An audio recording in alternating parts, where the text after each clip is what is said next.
नमस्कार, मी पंढरनाथ ठोंबरे आपलं स्वागत करतो. चॅनल नक्की सबस्क्राईब करा आणि आपली प्रतिक्रियाही नक्की कळवा. गेल्या 3 दिवसापासून मराठा समाजाच्या आरक्षणासाठी मनोज जरांगे पाटील यांनी अंतरवालीमध्ये आमरण उपोषण सुरू केलेले आहे. गेल्या 15 महिन्यामध्ये यापूर्वीही त्यांनी 7 वेळा उपोषण केले, मात्र सरकारने अद्यापही मराठा समाजाच्या मागण्या मान्य केलेल्या नाही. त्यामुळे मराठा समाज पुन्हा एकदा आक्रमक झाल्याचे पाहावयास मिळते. अंतरवाली सराटीसह संपूर्ण महाराष्ट्रामध्ये पुन्हा एकदा मराठा समाजाच्या मागण्यासाठी मराठा समाजातील नागरिकांनी, यामध्ये महिलांचाही मोठा सहभाग आहे, आमरण उपोषण सुरू केल्याचं आपल्याला दिसून येतो. यातील काही महिलांची प्रकृतीही गेल्या 2 दिवसामध्ये गंभीर झाल्याची आपल्याला कळतं. दरम्यानच्या काळामध्ये अद्यापही सरकार मनोज जरांगे पाटील यांच्याशी संपर्क करायला तयार नाही. म्हणजे नेमकी मराठा आरक्षणासंदर्भात सरकारची काय भूमिका आहे हेही स्पष्ट व्हायला तयार नसून मराठा समाजाच्या आरक्षणाचा नेमकी शत्रू कोण असा एक प्रश्न उपस्थित केला जात आहे. आणि जोपर्यंत मराठा समाजाला सरसकट आरक्षण मिळत नाही तोपर्यंत मराठा समाज माघार घेण्याची शक्यता सध्या तरी दिसत नाही. मनोज जरांगे पाटीलही आपल्या मागण्यावर ठाम आहेत. त्यामुळे मराठा समाज पुन्हा एकदा महाराष्ट्रामध्ये हाताबाहेर गेल्याचं आपल्याला दिसून येतं. या संदर्भात राष्ट्रवादी अजित पवार गटाचे एक आमदार या अंतरवाली सराटे येथे जाऊन आले.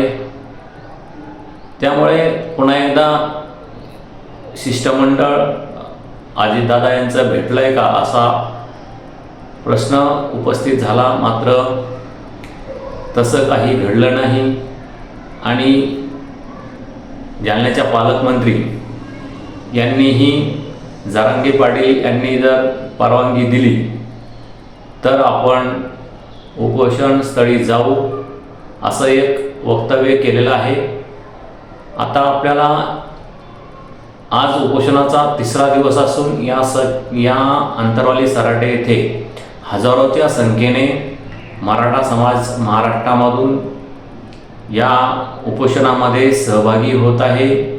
आणखीनही गावागावामध्ये उपोषण आणि इतर आंदोलन होण्याची शक्यता आहे. त्यामुळे मराठा समाज आक्रमक झाला असून येत्या काही दिवसात आपल्याला महाराष्ट्रामध्ये हे आंदोलन रौद्र रूप घेतंय काय असंही पाहावयास मिळेल. त्यामुळे राज्य शासनाने या संदर्भात जरांगे पाटील यांच्या उपोषणाची तात्काळ दखल घेऊन योग्य तो तोडगा या संदर्भात काढला जावा. मात्र जे सत्ताधारी भाजपाचे मंत्री आहेत त्यांची तोडगा काढण्याची मानसिकता आपल्याला दिसून येत नाही. या संदर्भात जे भाजपाचे प्रदेशाध्यक्ष आहेत बावनकुळे विखे पाटील आहेत, यांचे जे वक्तव्य आपण माध्यमाशी बोलताना आपण बघतो, प्रसाद लाड हे यामध्ये आहेत. असे अनेक आमदार जे भाजपचे आहेत ते मराठा समाजाच्या जखमेवर मीठ चोळण्याचं काम करतायत का असं आपल्याला यांच्या वक्तव्यावरून दिसून येतं. मराठा समाज एकंदरीत आपल्या मागण्यांसाठी आंदोलन करत असतानाच हे नेते मराठा समाजाच्या जखमेवर मीठ चोळत असून त्यांच्या मागण्याची दखल घेऊन तोडगा काढण्यासंदर्भात निर्णय न घेता हे आंदोलकांना छेडण्यासाठी बोललं जातं आहे का, असा एक आरोप मराठा समाजातील लोकांकडून होत आहे आणि या संदर्भात तात्काळ निर्णय लावावा असं मनोज जरांगे पाटील यांची मागणी आहे. मराठ्यांना सरसकट आरक्षण द्यावं अशी गेल्या 1.5 ते 2 वर्षापासून मागणी आहे. या संदर्भात तत्कालीन मुख्यमंत्री एकनाथ शिंदेही मराठा समाजाला आरक्षण देऊ असं म्हटलं होतं, परंतु त्यांनीही अर्धवट आरक्षण दिलं 10% आणि येथेही मराठा समाजाची फसवणूक झाली असल्याचा आरोप आंदोलकांनी केला. मुख्यमंत्री एकनाथ शिंदे यांनी त्यावेळीही मराठा समाजाला फसवलं असा आरोपही येथील आंदोलकांचा आहे. आता येणाऱ्या काळात पुन्हा मराठा समाजाला आरक्षण मिळावं म्हणून मराठा समाज पुन्हा एकदा आक्रमक झालेला आहे. गेल्या 3 दिवसापासून अंतरवाली सराटी येथे मनोज जरांगे पाटील यांचं उपोषण सुरू आहे आणि त्यांच्यासोबत इतरही मराठा समाज सामूहिक आमरण उपोषण करत आहे आणि महाराष्ट्रात येत्या काही दिवसात इतर ठिकाणीही आमरण उपोषण आणि इतर आंदोलने सुरू झाल्याची आपल्याला दिसून येईल. त्यामुळे देवेंद्र फडणवीस सरकारने, महायुती सरकारने या आंदोलनाची दखल घेऊन या संदर्भात तोडगा काढावा आणि महाराष्ट्रातील जे शांततेचं वातावरण आहे ते टिकून कसं राहील, आंदोलकाच्या काय मागण्या आहेत आणि त्या आपण कशा सोडू, किती दिवसात सोडू, या संदर्भात चर्चा करणं आवश्यक आहे.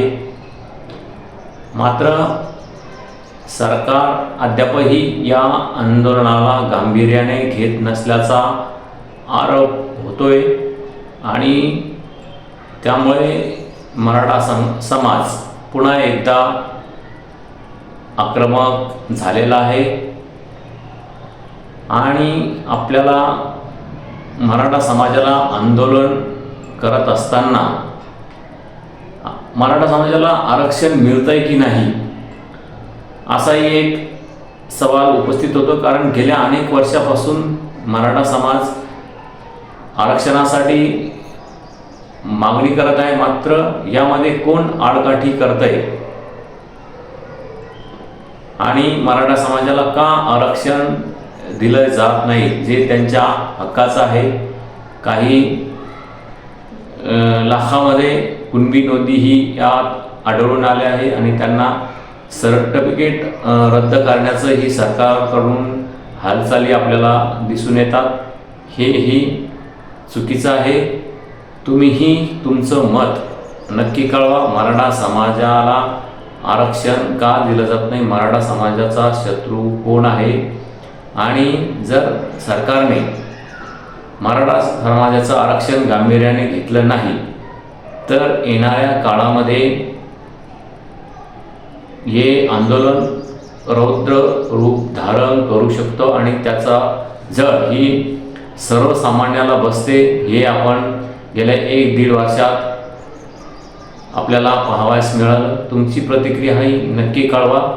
मनोज जरांगे पाटील यांची ही प्रकृती सध्या 3 दिवसाच्या उपोषणामुळे खालवली आहे आणि महाराष्ट्रातील जो मराठा समाज आहे तोही अंतरवाली सराटीकडे दररोज मोठ्या प्रमाणे इथे गर्दी वाढत आहे आणि ही हाताबाहेर जाते का अशी एक परिस्थिती निर्माण होण्याच्या अगोदर राज्याचे मुख्यमंत्री देवेंद्र फडणवीस आणि त्यांचे जे काही सहकारी आहेत त्यांनी यावर तोडगा काढावा आणि जे मराठा समाजाच्या आरक्षणाच्या विरोधात बोलतायत त्यांनी मराठा समाजाच्या जखमेवर मीठ न चोळता यातून तोडगा कसा काढता येईल आणि महाराष्ट्रामध्ये शांतता कशी होईल यासाठी प्रयत्न करावे. हे मंत्री जबाबदार मंत्री आहेत आणि त्यांनी मराठा समाज एक महाराष्ट्रातला मोठा समाज आहे. त्यांच्या जखमेवर मीठ न सोडता यातून तोडगा काढावा. तुमची प्रतिक्रिया ही नक्की कळवा आणि मराठा समाजाला आरक्षण मिळणार की नाही हेही प्रतिक्रियातून कळवा. धन्यवाद. थांबतो.